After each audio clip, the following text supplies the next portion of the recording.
bonjour, bonjour à tous. Merci, on est ici à Bassin-Labo comme d'habitude. Un après-midi un petit peu chaud, oui, parce que l'été a été très chaud et il va être encore chaud cette année 2025 ici, mais ça ne nous empêche pas de parler, ça ne nous empêche pas de dire beaucoup de choses. Aujourd'hui, on va parler de Dieu. Oui, comme on le fait souvent et avec les pasteurs qui nous ont rejoints aujourd'hui. On fait hommage à Pasteur Pierre qui n'a pas pu être avec nous aujourd'hui, mais qui est très, très, très bien représenté cet après-midi avec Pasteur Alexandra qui est avec nous. Merci Richard. Voilà, Pasteur Alexandra, comment ça va? Béni bonjour frère Jean-Claude, merci pour ce privilège que tu nous donnes d'être sur le plateau. Je remercie Pasteur Pierre qui nous a donné aussi ce privilège d'être là. Et nous savons qu'il est là avec nous dans l'esprit. Bien Amen. sûr. Roxane aussi qui est avec nous.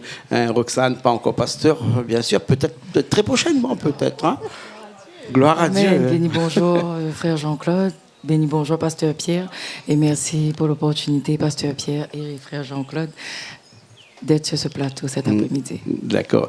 Nadine, que tout le monde connaît, bien sûr, hein, avec Béni nous cet bonjour, mes après-midi aussi. bien-aimés téléspectateurs. Béni bonjour, Jean-Claude. Et merci encore pour ce privilège, cette grâce que vous nous donnez Merci. pour partager ce plateau. Je rends grâce à Dieu pour la vie de notre bien-aimé pasteur Pierre Dumeau qui nous regarde. Bien Amen. sûr, bien sûr. Il n'est pas souvent avec nous, mais quelquefois il est avec nous tout de rouge, vêtu avec sa cravate. Il nous va nous faire le plaisir cet après-midi de nous expliquer un petit peu les louanges, les adorations qu'on a vis-à-vis de ce Dieu qu'on aime beaucoup. Il s'appelle Frère Dominique. Comment ça va, Frère Dominique? Béni bonjour, frère Jean-Claude. Et tout d'abord, j'aimerais remercier à notre éminent homme de Dieu, pasteur Chris Oyakilome, notre bon berger, pasteur Pierre, pour me donner cette opportunité de venir sur cette plateforme. D'accord. Hein? Et si on est là, si on est dans ce que tu appelles une plateforme, nous on appelle ça une scène, hein? On appelle ça un plateau. Hein? On va parler de quelque chose qui est très important, on va parler des louanges, on va parler de l'adoration. Hein? Comment, pasteur Alexandra, hein, on peut louer, on peut adorer Dieu tous les jours que nous fait, tous les jours que l'on vit. Amen. Merci, frère Jean-Claude, pour cette opportunité de répondre. Nous voyons, si nous remontons dans l'Ancien Testament, nous voyons que Dieu a libéré son peuple et il a bien dit d'aller à Moïse, d'aller voir Pharaon pour libérer son peuple, pour le servir, pour l'adorer. Adorer Dieu, ce n'est pas seulement chanter, ce n'est pas seulement prier, c'est adorer Dieu dans notre vie quotidienne. Lorsque nous sommes en accord avec la parole de Dieu, lorsque nous faisons la volonté de Dieu et nous marchons selon le plan de Dieu pour chacun de nous et nous démontrons son caractère partout où nous sommes, c'est une forme d'adoration dans tout ce que nous faisons. C'est une forme d'adoration. Et donc, c'est ce que Dieu attend de nous. Et il y a aussi le ministère de louange et d'adoration pour lequel nous sommes ce ministère-là. Nous représentons à Christ Embassy le ministère de la louange et de l'adoration. Bien sûr, bien sûr. Je vais me tourner un petit peu, pasteur Alexandra, si tu veux bien, chez frère et sœur Roxane, parce que tout à l'heure, tu m'as dit quelque chose qui m'a touché un petit peu. Tu m'as dit qu'il y a une différence entre les louanges et les adorations. Alors, les louanges, c'est pour animer le peuple de Dieu. Oui. Ça les anime, ça les emmène dans la dimension de savoir qui est Dieu, vraiment. Et quand tu rentres dans l'adoration, c'est tu adores. Tu adores, tu lèves tes mains. Quand tu pries, quand tu adores, c'est comme si que tu pries 2 fois. Adorer, c'est prier 2 fois. Voilà. D'accord. Parce qu'en fait, nous, quand on adore Dieu, on l'adore en esprit et en vérité, comme il est dit dans Jean chapitre 4, verset 23. Mais l'heure vient, et elle est déjà venue, où les vrais adorateurs adoreront le Père en esprit et en vérité. Car ce sont là les adorateurs que le Père cherche. Mais pour nous qui est extérieur et qui ne connaît pas beaucoup, quand je prie, j'ai l'impression de louer aussi. Il y a quoi comme différence entre une louange et une prière? Je sais qu'on a dit aussi, on a discuté tout à l'heure, on a dit que chanter, c'est prier 10 fois. Enfin, beaucoup de gens l'ont dit, beaucoup de personnes l'ont dit dans plusieurs générations qui ont suivi toutes ces années-là. Mais j'ai quand même du mal à saisir la différence entre la prière et la louange. Alors, en fait, quand tu adores Dieu, tu es en connexion. Nous, en tant que chrétiens nés de nouveau, nous avons reçu le Saint-Esprit qui est en chacun de nous et qui nous aide à faire tout ce dont nous n'arrivons pas. Et ce Saint-Esprit qui est en chacun de nous communique à travers nous avec Dieu. Et en adorant le Père, c'est comme si qu'on lui... C'est lui, il est Dieu. Il n'y a pas d'autre Dieu que lui. Donc, nous lui devons tout ça, en fait. Nous lui devons de l'adorer. Et d'autant plus que notre ministère à nous, quand nous adorons, c'est des paroles bibliques. Ce n'est pas des paroles que nous avons inventées ou autres. Ce sont des paroles vraies, vivantes, qui amènent le peuple de Dieu à être guéri, à avoir leur guérison, à avoir le cœur restauré. C'est vraiment entrer dans une autre dimension. Bien sûr. Cela dit, que dit la Bible sur les louanges et les adorations? Amen, amen. Merci Jean-Claude. Alors, pour reprendre, la prière, c'est une stratégie que Dieu a implantée pour que l'homme soit en communion avec son Dieu, avec la source, à travers le Saint-Esprit. Et seulement quand on est en Christ, quand on a accepté Christ, c'est ça la prière, c'est ça la prière. Les louanges, c'est quand on dit, on exprime avec notre cœur, avec notre bouche, les mérites de Dieu. Dieu, tu es puissant. Oui. Je peux vous louer aussi. Hein. Les louanges, qu'est-ce que ça veut dire, les louanges? Est-ce que le louange est réservé à Dieu ou peut être aussi... Non, mais si je vous dis, oh Jean-Claude, que vous êtes beau, je suis en train de vous louer. Oui. Je vous dis des louanges. Parce que si tu fais une prière pour moi, tu vas me demander quelque chose. N'est-ce pas? Mais cela m'est interdit. Oui, cela m'est interdit mais c'est de juste vous louer. pour faire la différence entre la prière et la louange. La prière, c'est on demande quelque chose, alors que les louanges, on n'a pas besoin forcément de demander. On loue. On loue simplement. Voilà. C'est ça. On vante les mérites de Dieu. Oui, Dieu, tu es puissant. C'est toi le plus grand. Tu es le seul, le vrai. Ça, c'est louer. Mais adorer, on entre dans un autre niveau, une autre dimension. Oui. Là où il y a un échange entre l'adorateur et la source et son Dieu. C'est ça, adorer. Mais à l'église, on passe par les louanges pour ramener l'esprit ensemble dans une unité. Vous voyez? Là, nous reconnaissons notre Dieu qui il est.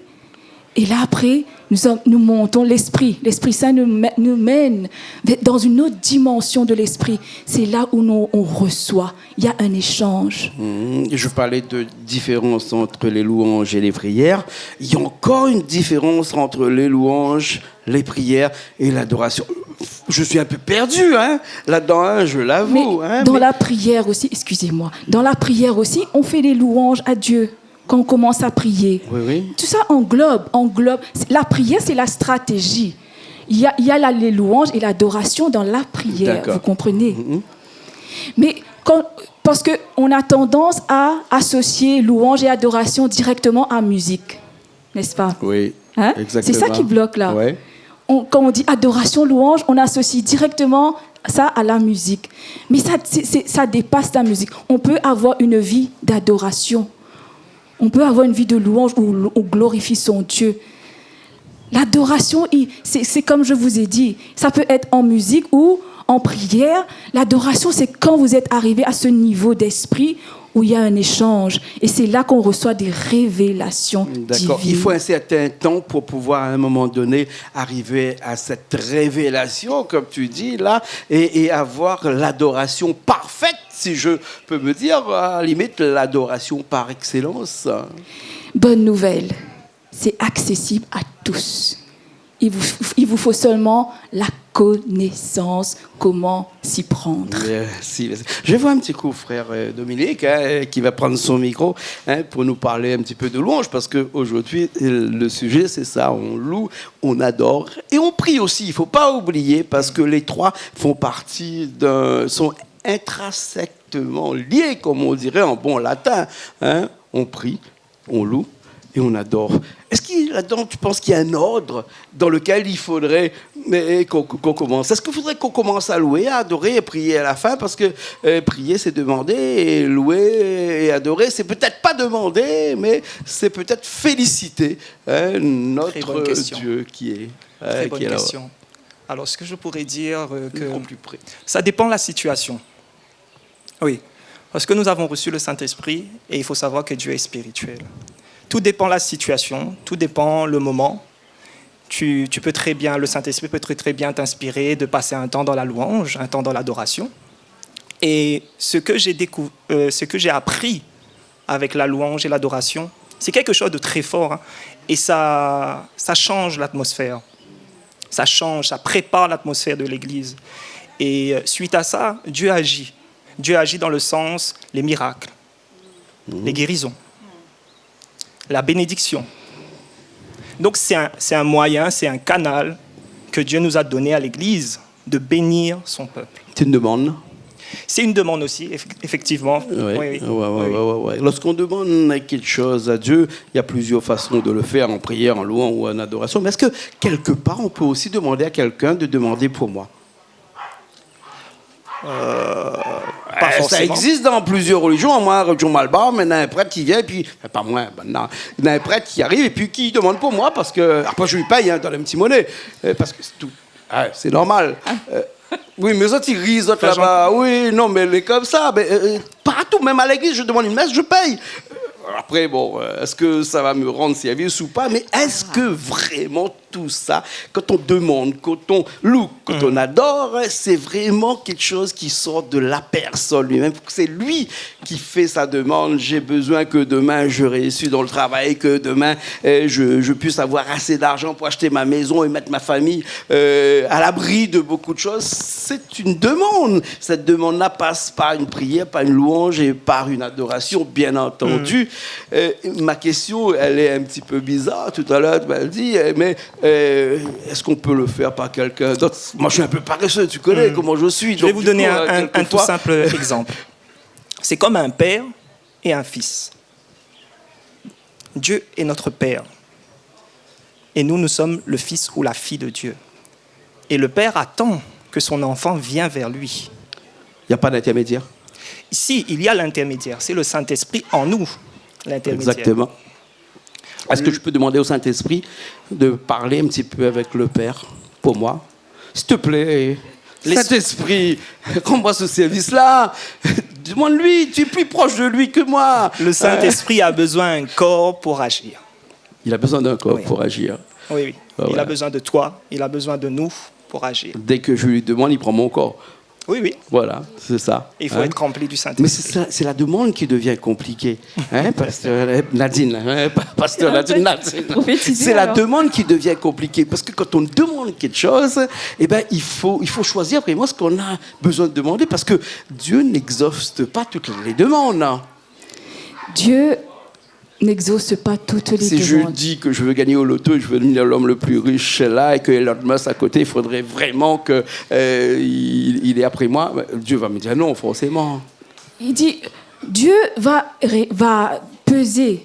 Est-ce que nous, des fois, avec notre yeux charnel, on voit que l'argent va nous aider? Mais Dieu voit loin, Dieu voit tout. Est-ce que cet argent-là sera une bénédiction pour toi ou une malédiction? Toi, tu ne vois pas tout. Tu peux avoir de l'argent et si tu as un mauvais caractère pour gérer cet argent, et dès que tu as un litige, je prends un exemple, je dis ça comme ça, ça me vient en tête comme ça. Tu as de l'argent, tu demandes au loto, tu gagnes au loto. Tu as un mauvais caractère, tu as un litige, tu payes, tu achètes facilement un fusil et bam! Est-ce que cet argent-là, tu as gagné l'auto, est-ce que ça a été une bénédiction pour toi ou est-ce que ça a été une malédiction pour toi? Dieu pèse les demandes d'après ça. Est-ce que tu en as vraiment besoin? Est-ce que ton caractère est prêt pour gérer cette somme d'argent? Est-ce que tu vas faire n'importe quoi avec? Est-ce que c'est vraiment une bénédiction? Vous voyez? Parce que Dieu, il dit la richesse et l'or m'appartient. Ouais. Demande-moi tout. Bien je sûr. te donnerai. Bien sûr. Mais quand on donne son cœur à Dieu, on demande avec amour. Quand l'amour est dans ton cœur, tu demandes des choses qui va t'emmener à l'amour, qui touche le cœur de Dieu. Tu ne vas pas te demander des choses futiles. Oui. Surtout quand tu es enseigné encore. Et pour revenir, qu'est-ce qui va pousser Jean-Claude à ne pas demander, à s'approcher de Dieu lui-même pour faire ses requêtes? C'est manque de connaissances? Parce que Dieu m'a dit un jour qu'il ne suffit pas d'être l'homme le plus riche d'un cimetière, j'ai tout compris. Dieu vous a dit ça? Oui. Vous êtes trompé de voix, non? C'est pour ça que je suis pas riche. En plus, dans un cimetière. Je suis pas riche, c'est pour Non, ça. vous êtes très riche. C'est parce qu'il suffit pas d'être... Mais en fait, Dieu ne te dit pas à quelqu'un d'être riche, d'avoir de l'argent, s'il travaille pour ça. Bonne nouvelle parce encore. qu'avec de l'argent, il va pouvoir peut-être fédérer d'autres choses et fédérer d'autres personnes qui il va essayer de le ramener vers lui pour le ramener de plus en plus vers Dieu.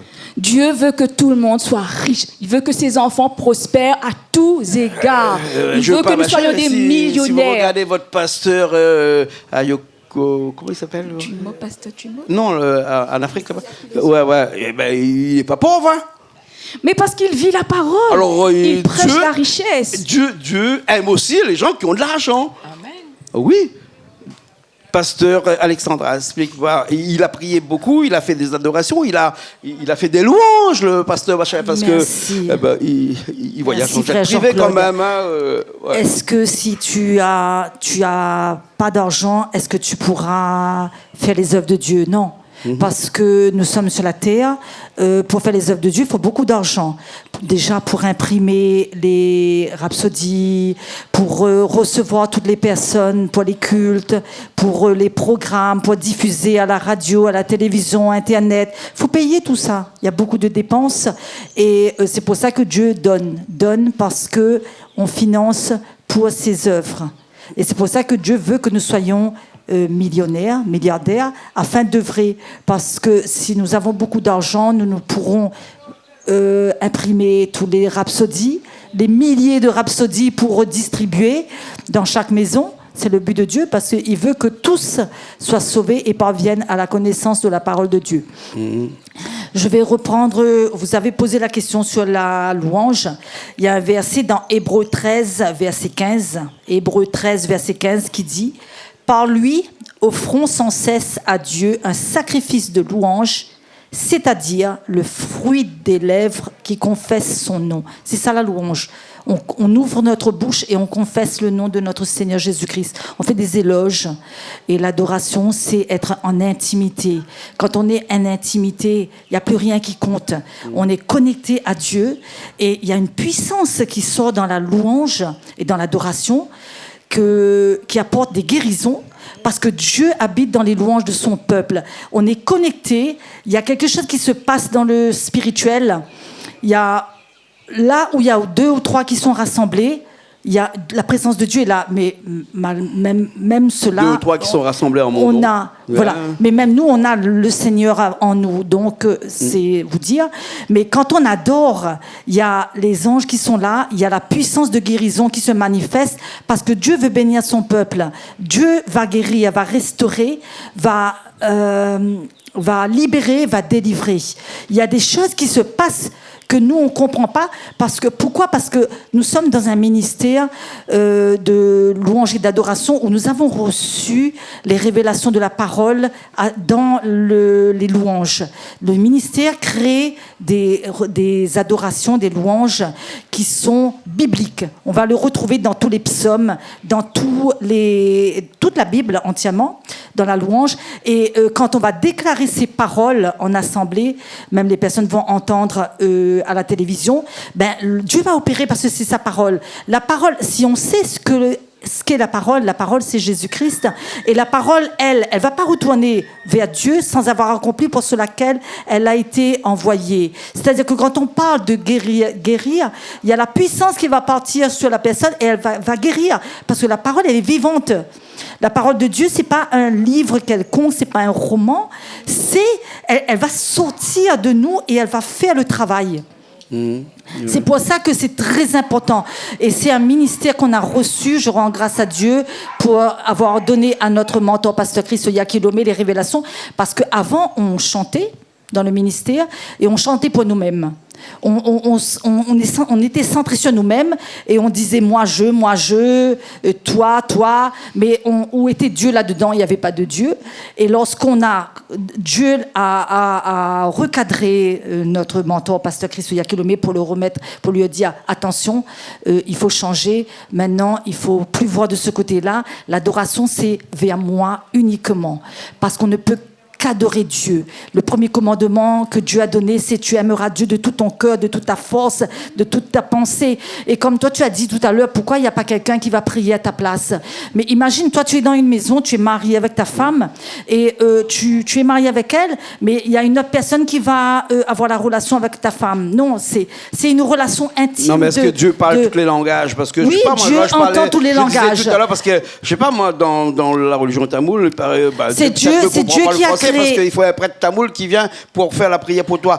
À l'église, tu as un prêtre qui vient, qui prie pour toi. Quand tu es mort, il y a toujours le prêtre qui vient, qui prie pour toi. Ben là, c'est bon, t'es mort. Bon, c'est vrai. Mais bon, ta famille peut le faire aussi. Quand même, bon, on appelle quand même un prêtre. C'est-à-dire que l'intermédiaire, les gens qui sont autour de toi et qui sont des intermédiaires, le pasteur Ayo, voilà, il est un intermédiaire aussi. Hein. Je pense que souvent, il prie pour vous tous aussi. Oui. Ma question était plutôt centrée sur ça, c'est-à-dire qu'est-ce qu'on peut demander à quelqu'un de prier pour moi, la personne. Hein, et bon, après, c'est une chaîne qui est quand même longue. Il faut qu'il prie vers le Saint-Esprit, que le Saint-Esprit prie vers Dieu. Et ben, c'est peut-être pas encore le téléphone arabe, mais ou bien chinois, je ne sais pas, mais ça pourrait. Il y aura des choses qui peuvent se perdre dans tout ça. Mais la relation directe, mais vraiment directe et intrinsèque qu'on a vis-à-vis de Dieu, c'est-à-dire lui et moi et personne d'autre à côté. C'est ce que Dieu veut. Hein, c'est ce que Dieu veut. Oui. Mais comment faire? Parce qu'il faut que je rentre en transe peut-être? Non, du tout. Non, pas besoin. Non, c'est pas la peine. Le transe, non. Mais comment faire? Je loue, j'adore, je prie. Et j'essaie de faire en sorte d'extrapoler mon existence sur Terre pour être en existence unique avec lui. Amen. Tu te prends un temps, il faut de la discipline. On se dit, voilà, ça, ma journée doit commencer avec Dieu. Donc, tu cherches un endroit où tu es calme, tu n'es pas dérangé. Tu déposes ton GSM là-bas, il n'y a personne qui entre dans ta chambre. Et là, tu mets comme tu veux, à genoux, comme tu veux, et tu laisses le Saint-Esprit. C'est le Saint-Esprit qui te guide. Quand tu peux rester en silence, tu peux parler, mais c'est le Saint-Esprit qui va te guider. D'accord. Le Saint-Esprit à un certain moment, tu peux avoir envie de t'allonger par terre. C'est l'humilité. Tu te mets allongé par terre, parce que là, c'est un moment entre toi et ton Dieu. Tu peux pas ressortir de là comme tu étais auparavant. Non, tu peux pas. C'est pas possible. D'accord. Sans pour autant faire l'avocat du diable, je pourrais éventuellement me passer d'un ministère, éventuellement. Non? Ça veut dire quoi? Ça veut dire que je me passe de ministère, je me passe de toutes les religions qui existent, je me mets directement, moi, en relation avec Dieu. N'est-ce pas, Nadine? Peut-être, non? Est-ce que tu sens un petit peu ce que j'ai envie d'essayer de faire comprendre? Pour revenir à l'intercession. Pour louer, adorer, prier, je peux le faire tout seul. Donc, du coup... Ou bien vous avez besoin d'autres personnes. Oui. Pour revenir. Il y a une prière qu'on appelle la prière d'intercession. L'Église fait la prière d'intercession pour ceux qui manquent de connaissances, pour ceux qui ne connaissent pas Dieu. Là, on prie pour ces personnes, pour prier à Dieu, pour intercéder, on dit ça, intercéder pour cette personne, pour que ces personnes-là viennent à Dieu. Là. Mais quand la personne a sa connaissance, elle a reçu le Saint-Esprit en elle. Donc, elle peut être connectée, c'est l'Église, l'Église qui l'enseigne, le pasteur l'enseigne, comment prier pour être connecté à son Dieu. Et la personne bénéficie de ce que le pasteur Alexandra disait, des bénédictions quand tu es dans la présence de Dieu, l'adoration, tu reçois des guérisons dans ton esprit, dans ton corps même. C'est toi qui bénéficies de tout ça. Alléluia. Bien sûr. Bien sûr. Hein. Frère Dominique, un petit coup le micro juste pour commenter un petit peu ce qu'on a dit tout à l'heure. C'est-à-dire que c'est vrai que je me suis fait un peu l'avocat du diable en disant que je pourrais me passer d'un ministère, je pourrais me passer des autres frères qui ont un petit peu plus de connaissances que moi, mais quelque part, on a toujours besoin d'un plus petit que soi. Même si demain, je me dis que voilà, je connais ce qu'il faut faire et je m'adresse à Dieu uniquement, on ne peut pas, en aucun cas, se passer des autres pasteurs qui nous entourent, des autres personnes qui sont ici avec nous et qui pourront éventuellement nous aider, puisque même si on a toute la connaissance, à un moment donné, on est presque sûr à 100% qu'il nous manquera quelque chose quand même. L'homme parfait n'existe pas. Hein? Et en tout cas, le chrétien parfait non plus. Après, pour moi, personnellement, rester seul et en croyant qu'on a toute la connaissance, c'est un signe d'orgueil, déjà. D'égoïsme. Ouais, l'orgueil et l'égoïsme. Avec Dieu, il y a des principes spirituels que Dieu a établis. Oui. Même depuis la création, depuis Genèse, il a établi des principes spirituels. Et l'homme a échoué à cause de la désobéissance. Donc, il est important d'établir les principes de... Si nous sommes appelés à aller de gloire en gloire avec Dieu, tu dois suivre le chemin, c'est-à-dire suivre les principes spirituels progressivement, l'élévation, être soif de la connaissance. Et après, il y a plusieurs types de connaissances. Quelle connaissance tu cherches? La haute connaissance, elle est en Christ. Et c'est l'amour de Dieu pour l'homme. C'est ça la haute connaissance. Et le guide spirituel, il peut être aussi notre Bible. Hein? Oui, Nadine, ouais. Le Bible peut être aussi notre guide parce que c'est le manuel de la vie que Dieu nous a donné. Ouais. C'est Dieu lui-même qui est dans la Bible, c'est sa parole est vivante. Et pour revenir dans sa parole, celui qui a dit « Ayez une relation avec moi, priez, demandez à moi », il a dit aussi « Ne négligez pas le rassemblement d'ensemble ». Parce que le but de Dieu, c'est de rassembler tous ses enfants. Bien sûr. Ouais. Avoir une relation privilégiée avec Dieu n'est pas un petit peu comme si que sur Terre aussi on a un petit peu comme notre réseau, hein, c'est-à-dire que quand on a besoin de quelque chose, un coup de fil à un ami qui connaît un ami qui connaît l'autre ami et qui nous fait en sorte de nous mettre en relation avec. Non, c'est pas comme ça, ça se passe pas comme ça. Enfin, c'est vrai que nous aussi on a notre réseau, hein, parce que quand on a besoin d'un marché, on est obligé d'avoir notre réseau, sinon ça fonctionne pas. Ça fonctionne un petit peu partout aussi, comme ça. Même pour Dieu, il faut avoir quand même son réseau. Votre ministère, vous aussi, c'est quand même un réseau aussi. Alors, il ne faut pas le prendre de façon péjorative, bien entendu, hein, bien sûr. Hein, mais quand même, vous avez besoin de les autres personnes qui vous entourent pour pouvoir vous rapprocher vers le Créateur, vers Dieu. Hein? Une hiérarchie, on dit ça, une hiérarchie qui est établie pour avoir un ordre. Quand on parle de hiérarchie, on parle de royaume de Dieu. Le royaume de Dieu, il y a des principes, comme le frère a dit, des principes, des règles, des lois. Il y a une hiérarchie qui a été établie pour avoir un ordre, pour avoir de l'ordre. On revient à notre prochaine. Il nous reste 2 minutes pour finir cette émission, peut-être avec Roxane. Hein, louange, adoration et prière. C'est moi qui ai rajouté prière, hein, parce que c'était pas dans le sujet d'aujourd'hui, parce que cette trilogie de demandes, parce que les louanges c'est une demande, une adoration c'est aussi une demande, et la prière est encore une demande, sauf que tout ça est une exponentielle, ça on met au-dessus là. Louange c'est 2 fois, prier 2 fois, c'est prière donc c'est 1 fois. Hein, adoration je ne sais pas encore, mais chanter c'est prier 10 fois. Et ça, on le sait parce que quand on prie, vous avez prié ici, vous êtes venus, hein, les gens qui sont en train de chanter comme ça, ils ferment les yeux, ils sont vraiment en osmose avec le Créateur et tout ça. Donc chanter aussi, hein, c'est bien. On a fait tout à l'heure cette apologie, ou peut-être pas apologie de la louange, de l'adoration, de la prière, mais on pourrait mettre aussi avec tout ça une quatrième note qui est le chant. La chanson, Nadine connaît bien, hein, parce que quand on chante aussi, on s'approche de Dieu. Hein. En tout cas, aujourd'hui, on a essayé de s'approcher de Dieu par les louanges, par les adorations, par la prière, par les chants, pas aujourd'hui, mais on sait qu'on chante tous les jours, hein, même sous sa douche, il paraît.